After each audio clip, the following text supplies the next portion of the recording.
So, well, you know what? You just got to go along with it, Dora.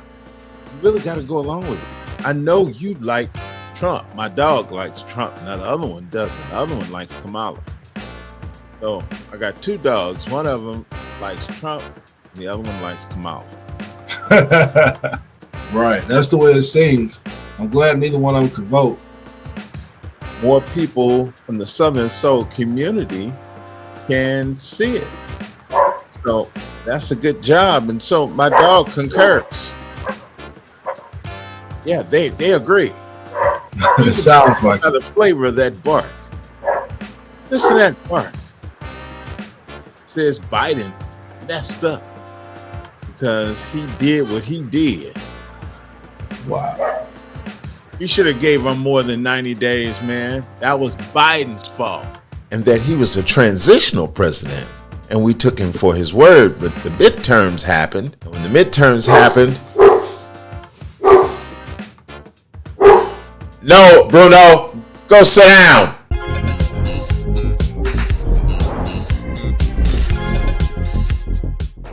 Southern Soul EZP. I'm your host, EZP, and welcome back. Man, I'm really happy you guys responded on the Kamala Harris video that we did, and we're going to go ahead and end up this Kamala Harris series because, of course, she did not win the presidency, and it's back to the vice presidency for her and also public life after January. So you guys were despondent, very hurtful. It was a hurtful situation that many of you were upset because she did not win the presidency and Donald Trump is back. And so many of you are saying, well, what went wrong, Southern Soul family? And we here at the Southern Soul EZP would like to address what we think happened in the Southern Soul community and why she didn't win. Well, first of all, she had a very short campaign. It was 100 days. That's all she had. And there's a reason why she only had 100 days. Joe Biden decided that he didn't want to run at the last minute. And also, he nominated her immediately before there was a primary process for her to be vetted. And as a result of her not being vetted, she didn't seem as seasoned as she needed to be to face the media. And so that was a challenge because the media takes it up a notch for the presidency. Now, many of you didn't realize, and I didn't realize until researching, that Joe Biden was not supposed to run.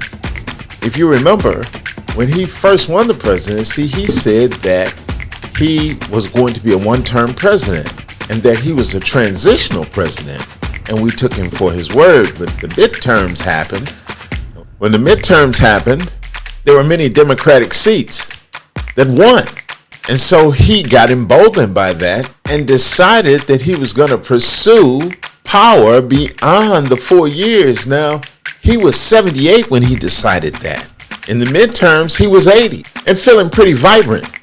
But when 81 started happening, he started really slowing. I mean, he was slow before, but when he became 81, he really started slowing down. And so he was falling asleep in cabinet meetings. He was misspeaking. He was always a person that did a lot of gaffes, even earlier in his career. But it became even more profound. And then his son, Hunter Biden, was under investigation too. And he was trying to look after his son. Many of you didn't realize that his son played a factor in him wanting to run again. Because actually he kept saying he wasn't going to pardon his son for his misgivings and things that he did wrong. But just think about it from a family perspective. If your son or your daughter was in extreme harm, even if he had problems, you would come to the rescue to save him or her, wouldn't you? Joseph is no different. Joe is no different. he would have came to Hunter Biden's rescue, no doubt. And so he decided to run. And then when he wasn't appealing to the Democratic powers that were there, consequently, Barack Obama, Michelle Obama, Nancy Pelosi, all of those people were discouraging Joe Biden not to run. And he kept fighting back, because you would see that they would drop little tidbits in the media for him being elderly and then he shouldn't run, he shouldn't step down. So he blew off all that. But still, at the end of the day, he succumbed, and he was mad when he decided not to run again. Many of you didn't know that. He was upset, and he said, look, I'm going to give you guys Kamala. I'm going to give you what you want, a vice president, woman of color, to run for the presidency. And Kamala was born as a presidential candidate, even though she only had 100 days, and even though she didn't go through a primary like Barack Obama came out in the news and said that he preferred the Democratic candidate to go through the primary. But she didn't go through the primary, didn't get an opportunity to get that under her belt, experience and whatnot. And before you knew it, she was the nominee. He said that she was the nominee, that all notwithstanding. So here we are. She was like thrown out in the water. When he nominated her, she was very reserved, not addressing some of the pitfalls that we experienced during the 4 years, meaning prices were high, gas prices were high, food prices were high. She refused to put President Biden under the bus for any of that. And when she was asked what she would do differently so that we can understand what her agenda might be, she looked like she was a deer in headlights and said, well, not that much differently. I wouldn't do that much differently. And so that made us think, man, we're going to get the same old thing that we had before. That hurt her in the polls. One other thing that hurt her in the polls with mainstream America was men playing women's sports. That hurt in certain areas. Now, she had a lot of voters voting for her. And a lot of people were despondent as a result of her losing. So we here in the Southern Soul family are addressing that. And if you're getting benefit from this video at all, please like, subscribe, share, and comment. And also tune in, turn on, tell a friend to Southern Soul, ATLFM.com, the all Southern Soul radio station, 24 hours, 365 days a year. The next thing is that she got her surrogates to talk down on Southern Soul men.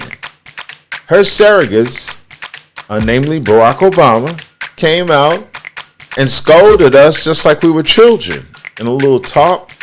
And that hurt and made many of the Southern Soul men stay home from the polls. But many did go out, and most of them that went out, they voted for Kamala Harris. Many of them stayed home because of that public scolding by Barack Obama. She also brought out celebrities instead of policy. She brought out celebrities like Beyonce in a big event in her hometown in Houston, Texas, and brought Beyonce out to speak, I believe with Kelly Rowland. And many of the crowd was thinking that Beyonce was going to sing. And she didn't sing, she just spoke. And I know she got an enormous fee for just speaking and showing up like that. What happened, that backfired on her. And some of the other backfires were her getting booed in some of her speeches. That threw off potential independent voters, that she couldn't control her crowds and they were hollering and booing at her. So when the election occurred, black men stayed home. The ones that did go out voted strongly for Kamala. And white women put Donald Trump in the office. In the presidency, white women did an astounding 52%. And it would seem if you think about it, they may have voted against their own interests, but not really. When you think about the history of how voting goes and how you understand when your bread is buttered, you do kind of understand why they went to the polls to Donald Trump, even though Kamala was talking about abortion quite a bit. And you understand that women understood where their bread was buttered, and they went with Trump, put him in the White House. Well, that's what pretty much happened, Southern Soul family. President Biden kind of pushed Kamala right out there, nominated her, and now he's sitting pretty with no ramifications or repercussions. I think he just pushed her out there like that, and she didn't get a chance to do a primary. She didn't get a chance to become vetted. He did it at the last minute. 90 days is not a long time to run a campaign. So that's what I really think happened. What do you think happened?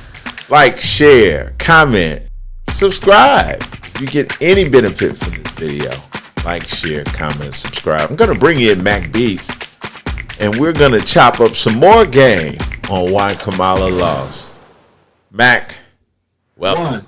So Easy P. That's right. You know who it is, your favorite broadcast captain. And I'm right here on Southern Soul.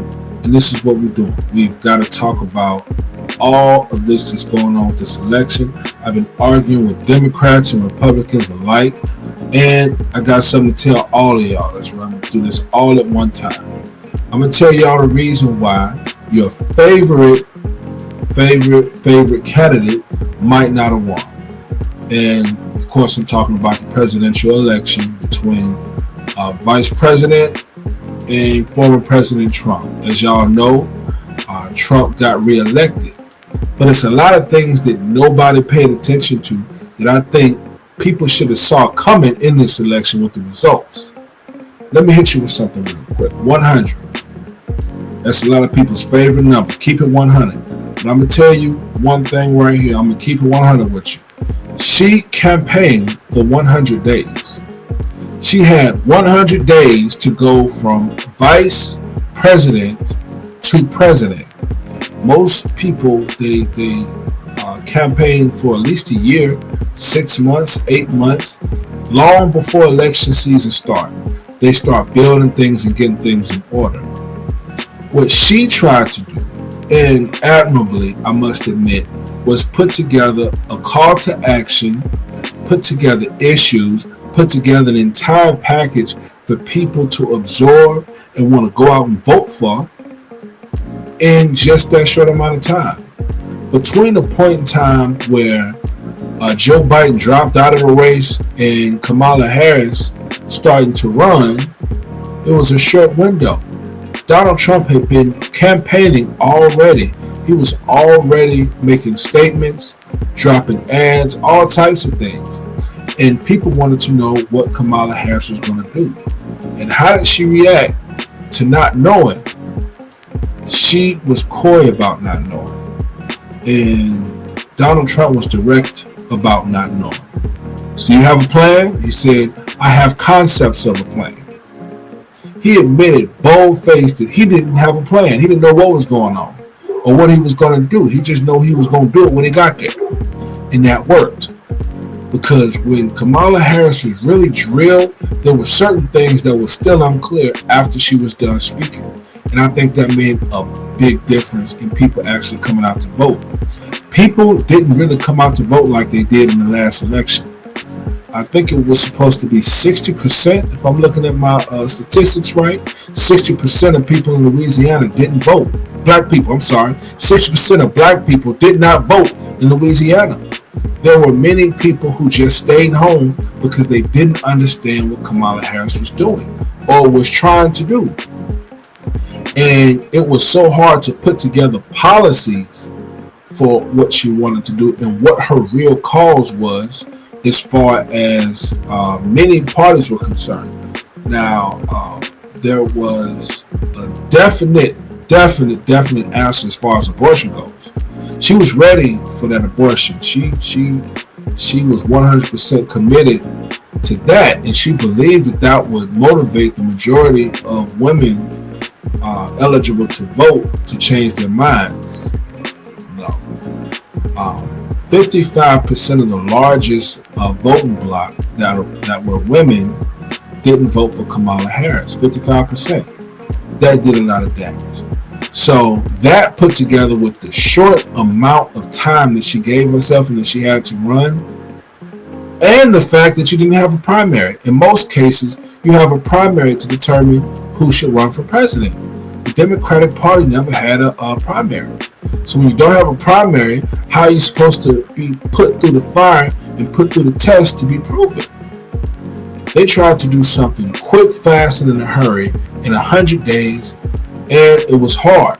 It was a hard choice for a lot of people, and a lot of people didn't make the choice. Now I have somebody who's been watching politics for a long time. You know him, I know him. He is my favorite broadcaster, EZP. Yes, nice to be here with you, Mac Beat. As always, man, it's a really difficult situation for Kamala, and I heard through reliable sources that she went through a significant withdrawal period, and she was devastated for a long time. Didn't come out of the house for the first 24 hours after the election. In addition to that, Kamala Harris's campaign spent $1 billion in 90 days and is still $20 million in debt today. And she was raising post-campaign money to pay off a $20 million debt, please. Wow. And that's a lot. And I think a budget like that was required because she hadn't been campaigning for long enough for the people to get a good grasp of what policies she was looking at. That's correct. And so we closed the page on Kamala Harris and the Kamala Harris series. If this video did anything for you or gave you some valuable information, hit the like button, subscribe, share, and comment. Please do that because it helps the algorithm determine more people from the Southern Soul community can see it. So that's a good job. And so my dog concurs. Yeah, they agree. It sounds like the flavor of that bark. Listen to that bark. It says Biden messed up because he did what he did. Wow. You should have gave him more than 90 days, man. That was Biden's fault. Well, there were many indications that he would be able to run. But even before campaign season started, there were some doctor videos that alluded to a mental state on his part not being all there. But some of those videos were rebuffed as well.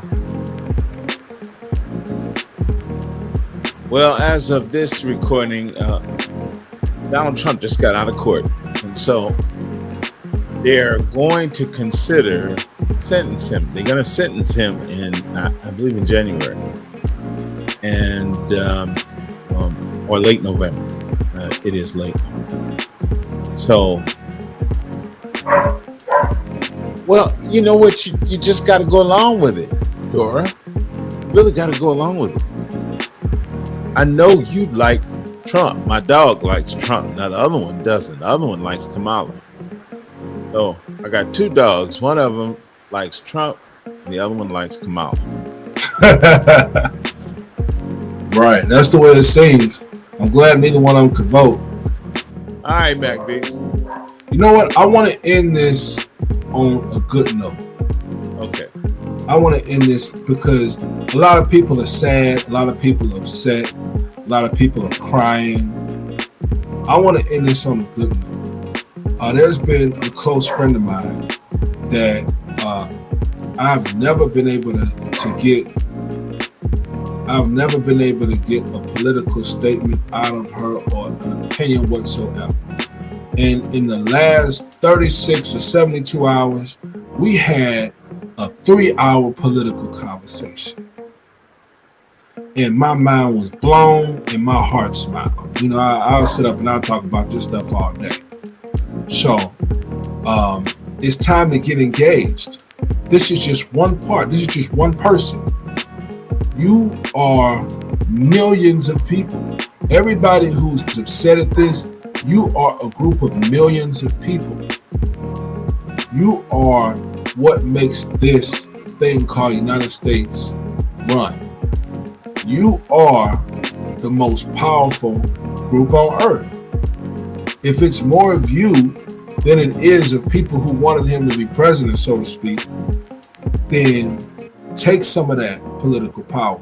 Get to know each other, talk to each other, and find a way to put more work in. Amidst the trying to survive, some of y'all working 60-hour weeks. Some of y'all working 12-hour days, 10-hour days. But do it like your life depended on it. Because according to some of y'all, it might. We out!